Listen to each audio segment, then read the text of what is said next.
Dengue সন্দেহ করলে কি আপনারা পরীক্ষা করবেন, নাকি ডাক্তার কাছে যাবেন, নাকি বাসায় থাকবেন? এই যে তিনটা জিনিস আমি আবার বলতে চাচ্ছি।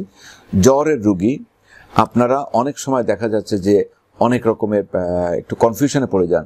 এখন এই মুহূর্তে আমরা কি আগে টেস্ট করব, নাকি আগে বাসায় আমরা কিছুদিন অবজার্ভ করব যে জ্বরটা কমতেছে কিনা, ওষুধপত্র দিব, নাকি ডাক্তার কাছে নিয়ে যাব? এই যে তিনটা জিনিস, আমি এই তিনটা জিনিস সম্বন্ধে একটু স্বচ্ছ ধারণা আপনাদেরকে দিতে চাচ্ছি। যদি আপনারা মনে করেন যে ডেঙ্গুর লক্ষণগুলি আপনার রোগীর ভিতরে দেখা দিচ্ছে, যেটা আমি আগে ভিডিওতে ডিটেলস বলছিলাম, তারপর চারটা জিনিস: জ্বর, শরীরে ব্যথা এবং মাথা ব্যথা, সেই সাথে বমি, পেটে ব্যথা, এই ধরনের উপসর্গগুলো যদি থাকে, তাহলে আপনারা যদি সাসপেক্ট করেন এবং রোগীকে কোনোভাবেই হয়তো বাসায় ম্যানেজ করা যাচ্ছে না, প্রেশার আপ ডাউন করতেছে, সেই ক্ষেত্রে আপনারা দুইটা কাজ করতে পারেন। Option is in your hand. দুইটা অপশান।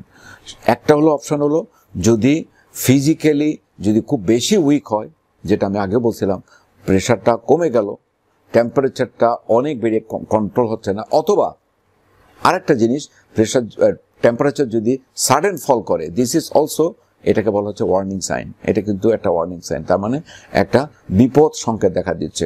তো এরকম যদি প্রেশার হঠাৎ করে ফল করে, টেম্পারেচার যদি হঠাৎ করে ফল করে এবং প্রেশারও যদি হঠাৎ করে ফল করে, this at the alarming sign. সেই সাথে পেটে ব্যথা, বমি হচ্ছে, তাহলে আপনারা যেটা দুইটা অপশানের ভিতরে প্রথম যেটা, সেটা হলো আপনারা হাসপাতালের ইমার্জেন্সিতে যেতে পারেন। একজন ডাক্তার, বিশেষজ্ঞ ডাক্তার, যে এই মেডিসিনের ডাক্তার মূলত, ওনাকে দেখাতে পারেন। আর যদি ইন বিটুইন বলতে রোগী তেমন আপনারা সাসপেক্ট করতেছেন এটা, এই জ্বরটা খুব সম্ভব ডেঙ্গুর মতো মনে হচ্ছে এবং রোগী কিন্তু অত সিরিয়াস না, বাট আপনারা একটু রোগীকে নিয়ে একটুখানি আপনারা অ্যাংশাস হয়ে আছেন যে মনে হয় ডেঙ্গুতে, একটু কনফার্ম করলে ভালো হয়। যদি কনফার্ম হয়, তাহলে আমরা ডাক্তারের কাছে গেলাম রিপোর্ট দেখার পরে। তো সেই ক্ষেত্রে ইন বিটুইন আমি বলতেছি যে রোগী অত সিরিয়াস না, আবার বাসায়ও ম্যানেজ করা যাচ্ছে না, আপনারা একটু রোগীর ব্যাপারে একটু অ্যাংশাস হয়ে আছেন, সেই ক্ষেত্রে আপনার নিকটবর্তী যদি কোনো ল্যাবরেটরি থাকে, টেস্ট করার ফ্যাসিলিটিস থাকে, আপনার তাৎক্ষণিকভাবে দেরি না করে, আপনারা যদি 1-2 দিনের জ্বর থাকে, তাহলে আপনারা একটু NS1 অ্যান্টিজেন ডেঙ্গুর আর CBC, আর কিচ্ছু না, অনলি দিস টু। একটা হলো CBC, একটা হলো NS1 অ্যান্টিজেন ফর ডেঙ্গু, এটা করবেন।